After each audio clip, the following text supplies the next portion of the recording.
আমাদের বিভিন্ন অভ্যাসের কারণে প্রায় মরণঘাতক কিছু ব্যাধিতে আক্রমণ আমাদের উপর আসে।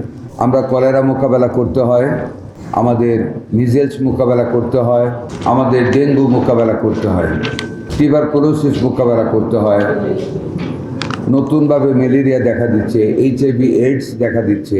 আমরা দায়িত্ব নেওয়ার পর থেকে immediately after we took over the responsibility of the government, আমরা এই সিটি কর্পোরেশন সহ আপনাদের সর্বাত্মক সহযোগিতা, আমরা মশক সৃষ্টির ক্ষেত্র অনেকটা কন্ট্রোলে আনতে পেরেছি। এটা আমার কথা নয়, ঢাকা শহরের মানুষরা বলে যে এবার মশার আক্রমণ কম। সেই জন্য আপনাদেরকে সালাম ভাইয়ের নেতৃত্বাধীন এই সিটি কর্পোরেশনের সকল কর্মকর্তা কর্মচারী, ভদ্র মহোদয়, ভদ্র মহিলাগণ, আপনাদেরকে আমার অন্তঃস্থল থেকে স্বাস্থ্য মন্ত্রণালয়ের পক্ষ থেকে আন্তরিক অভিনন্দন জানাই। আমাদের এই কাজ প্রতিনিয়ত করতে হবে। এখনো সামনে আরও 3টি মাস রয়েছে। আমরা কিভাবে আক্রান্ত হই দেখেন, যেমন পরশুদিন আমরা একটা জুম মিটিংয়ে ছিলাম।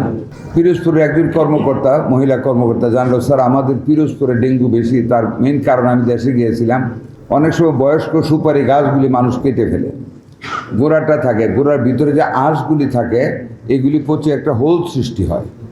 এই গর্তের মধ্যে স্যার যে বর্ষাকালে পানি জমে, আমি আমার বাড়ি থেকে দেখেছি হাজার হাজার লাবড়া এক একটা গোড়ার ভিতরে। ইমিডিয়েটলি ওই মিটিং থেকে আমি ডিসিম সাহেবকে ফোন করেছি। Fortunately he was in a zoom meeting with the উপজেলা অফিসার ইউএনও। তখন বললো, স্যার আপনি একটা আমি সাউন্ড দিচ্ছি, আপনি বলেন। তারপর ইউএনওদের বললাম। গতকাল রিপোর্ট পেলাম যে সমানে ওই গাছগুলির গোড়াগুলি সমান করে মাটির সাথে কেটে দিচ্ছে এবং উপরে মাটি দিয়ে দিচ্ছে, যাতে করে আল্লাহর পর জন্ম না হতে পারে। দেখেন, এটা একটা নতুন জিনিস পেলাম ওই দিন মিটিংয়ে বসে। এইভাবে আমাদের আক্রান্তের হার বাড়তেছে। তবে আমরা ওয়ারিড নাই, ইনশাল্লাহ। কলেরা আমাদের দেশে একটা বিরাট, আমাদের হাইজেনিক সিস্টেমের অভাব, অ্যাওয়ারনেসের অভাব, আমাদের ফুড হ্যাবিটের অভাব, ফুড কোয়ালিটির অভাব, বিভিন্নভাবে আমরা কিন্তু পর্যদস্ত। তবে ইনশাল্লাহ এই সবগুলির বিরুদ্ধে আমরা জনগণকে অ্যাওয়ারনেস সৃষ্টি করতে হবে।